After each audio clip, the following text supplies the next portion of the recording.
ఎదుగుతున్న ఆడపిల్లలకి అలాగే రక్తహీనతతో బాధపడే వాళ్ళకి బీట్రూట్ అనేది చాలా హెల్ప్ అవుతుందండి. మనకి రక్తం వృద్ధి చెందటానికి. అలాంటి వాళ్ళు బీట్రూట్ తోటి ఇలా ఒక్కసారి రోటీ కానీ చపాతీ కానీ చేసుకొని తింటే వాళ్ళ బ్లడ్ లెవెల్ అనేది చాలా ఇంప్రూవ్ అవుతుంది. సో ఒకసారి ఈ రెసిపీని ట్రై చేయండి.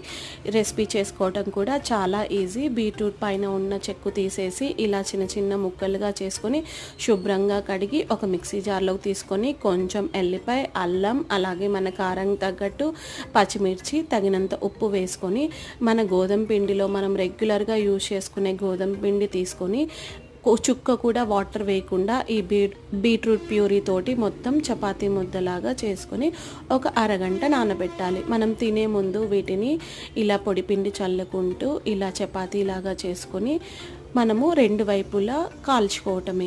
ఇంకా హెల్తీగా కావాలి అంటే ఈ బీట్రూట్ చపాతీని